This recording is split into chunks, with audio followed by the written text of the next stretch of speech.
Ibnu Khaldun merupakan tokoh ilmuwan Islam yang unggul dalam pelbagai bidang seperti sejarah, sosiologi, falsafah dan ekonomi. Beliau terkenal dengan karya agungnya Al-Muqaddimah yang dianggap sebagai asas awal kepada ilmu sosiologi moden dan teori pembangunan ekonomi. Pemikirannya bukan sahaja memberi kesan besar terhadap dunia Islam, malah diiktiraf di peringkat antarabangsa.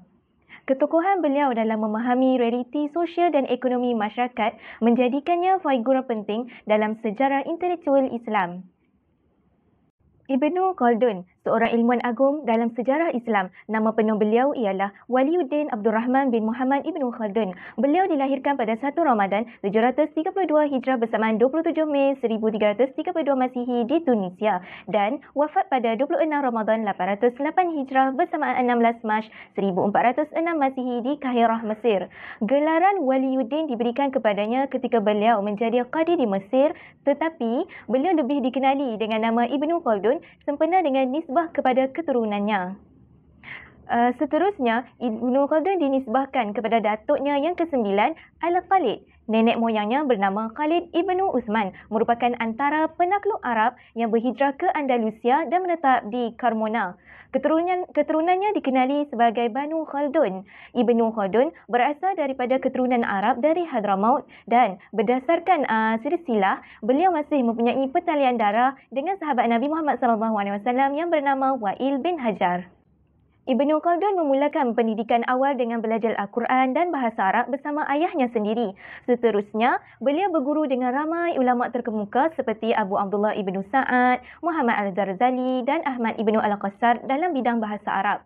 Daripada Al-Wadi Yashibullah, beliau belajar hadis, bahasa dan fiqh.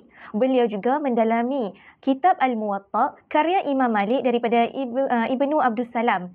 Antara guru yang paling berpengaruh dalam hidupnya ialah Muhammad Ibrahim Al-Abili yang mengajarnya ilmu logik dan falsafah.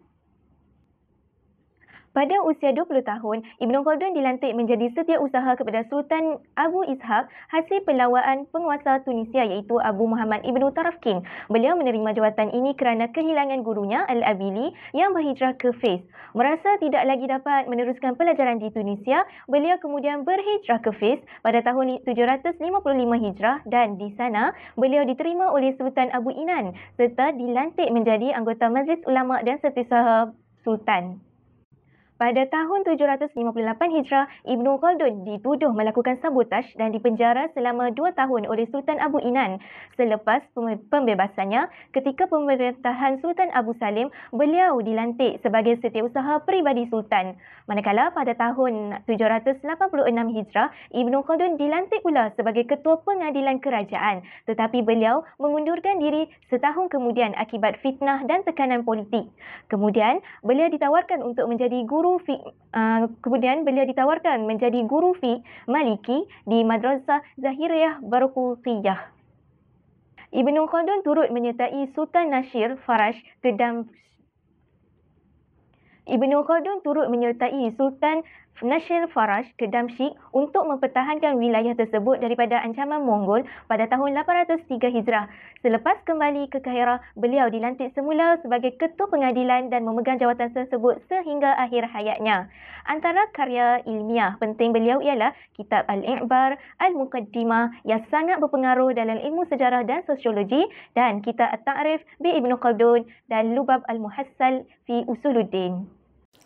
Assalamualaikum warahmatullahi wabarakatuh. Saya Nurul Fatihah binti Muhammad Arifin Malikan E192692 akan membentangkan pemikiran ekonomi Ibnu Khaldun.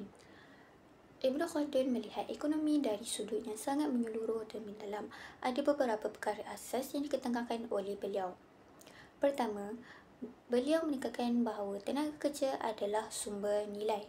Ibnu Khaldun berpendapat bahawa kemakmuran sesebuah negara amat bergantung kepada produktiviti tenaga kerja serta kerjasama antara anggota masyarakat. Ini bermakna semakin produktif rakyat sebuah negara, maka semakin makmurlah ekonomi negara tersebut.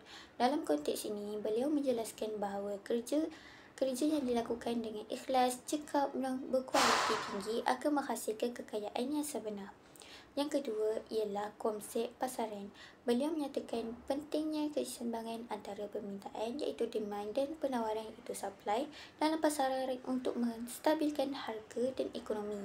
Ini merupakan asas kepada kestabilan sistem ekonomi dan mengelakkan inflasi dan kemelesetan. Yang ketiga, teori upah. Ibnu Khaldun menjelaskan bahawa upah tenaga kerja harus ditentukan berdasarkan permintaan terhadap hasil kerja, sama ada dalam bentuk produk maupun perkhidmatan. Ini menunjukkan bahawa beliau memahami hubungan antara nilai kerja, pasaran dan balasan ekonomi yang adil. Keempat, beliau juga memperkenalkan teori pertubuhan dan kemerosotan ekonomi. Menurutnya, ekonomi sesebuah negara akan mengalami fasa naik dan turun dan perubahan ini banyak bergantung kepada faktor politik dan sosial. Ini boleh kita kaitkan dengan apa yang kita kenal hari ini sebagai teori kitaran ekonomi iaitu ekonomi cycles. Yang kelima adalah prinsip etika, keadilan dan kesehadaan dalam ekonomi.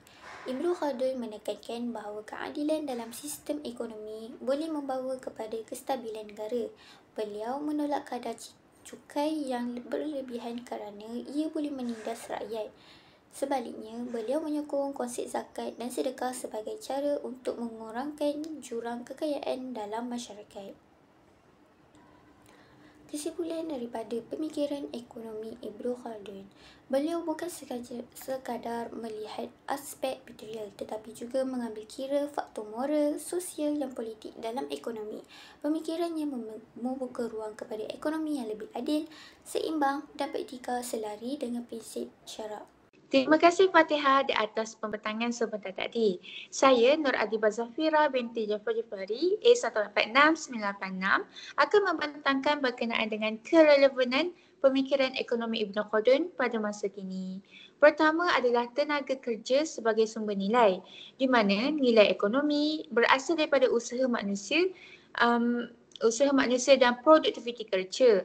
Teori ini turut selari dengan teori nilai buruh oleh Adam Smith dan Karl Marx.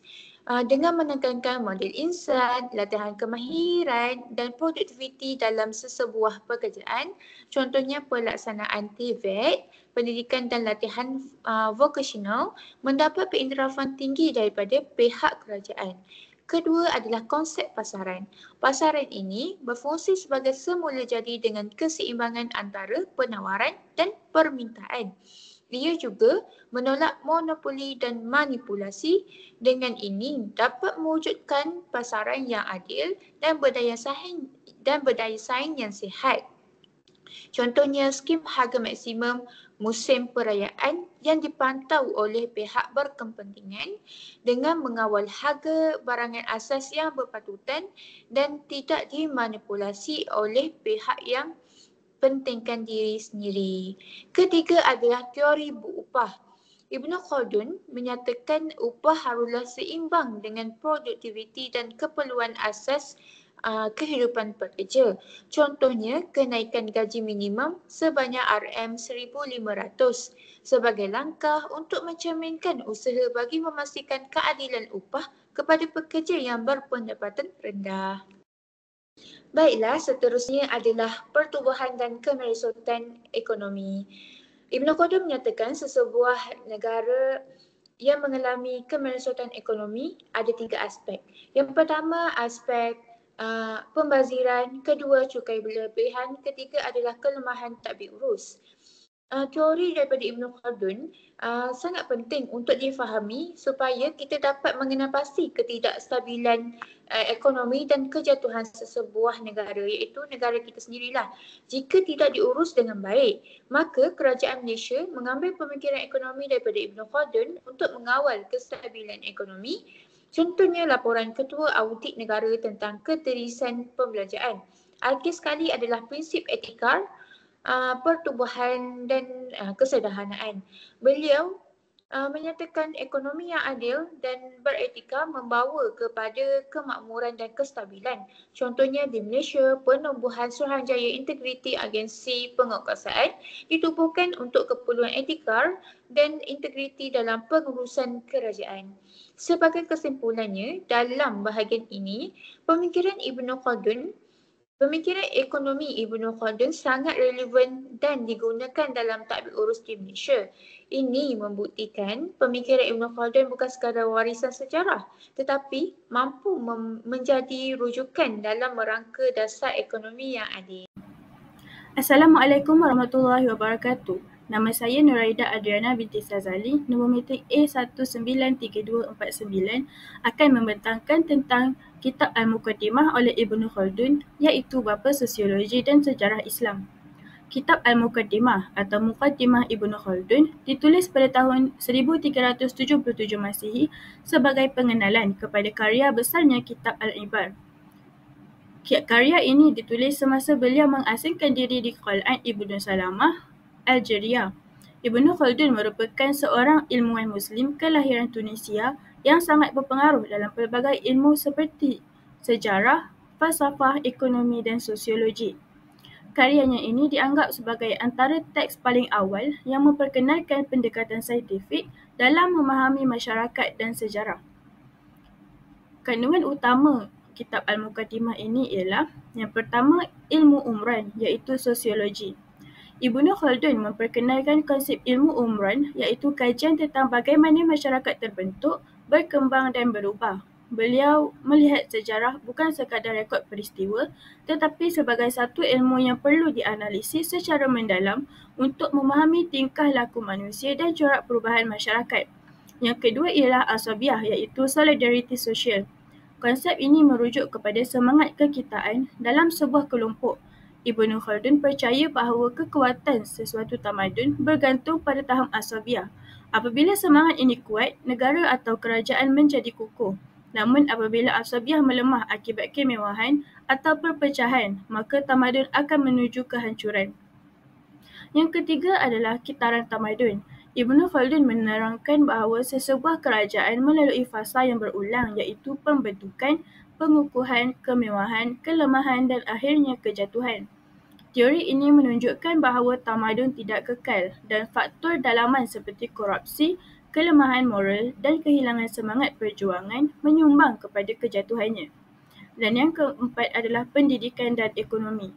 Ibnu Khaldun juga membincangkan bagaimana pendidikan mempengaruhi pembentukan masyarakat yang bertamadun. Dalam ekonomi, beliau menjelaskan prinsip penawaran dan permintaan, pengeluaran dan peranan kerajaan dalam kestabilan ekonomi dan menjadikannya antara pemikir ekonomi Islam paling awal. Kepentingan Kitab Al-Muqaddimah ini adalah menjadi asas kepada pembentukan ilmu sosiologi moden dan ia mengatasi zaman dengan pemikiran yang bersifat universal. Ibnu Khaldun juga menekankan kepentingan objektiviti dalam penulisan sejarah dan menolak cerita yang tiada asas. Pandangannya banyak mempengaruhi sarjana moden termasuk di barat seperti Arnold Toynbee yang menyifatkannya sebagai the greatest historian ever. Teori dan pemikiran dalam Muqaddimah masih relevan untuk memahami fenomena sosial, ekonomi dan politik kontemporari. Konsep seperti asabiah boleh dilihat dalam konteks hubungan etnik, nasionalisme dan perpaduan masyarakat moden. Kitaran tamadun pula menjadi cerminan kepada jatuh bangun sesebuah negara, termasuk negara moden yang sedang berhadapan cabaran rasuah, krisis identiti dan ketidakstabilan politik. Pemikiran ekonomi Ibnu Khaldun sebagaimana yang dihuraikan dalam karya agungnya Al-Muqaddimah menawarkan asas yang kukuh dalam memahami konsep ekonomi Islam. Beliau menekankan prinsip keadilan, pentingnya buruh dalam pengeluaran, peranan pasaran bebas yang beretika, teori nilai buruh serta pengurusan cukai dan kewangan negara secara seimbang. Sumbangannya bukan sahaja relevan dalam konteks sejarah tetapi juga memberikan penyelesaian bernas terhadap isu ekonomi semasa seperti keadilan sosial, kestabilan harga dan peranan kerajaan dalam pembangunan ekonomi. Justru, pemikiran beliau masih signifikan dan wajar diteladani dalam rangka dasar ekonomi kontemporari yang berteraskan nilai Islam.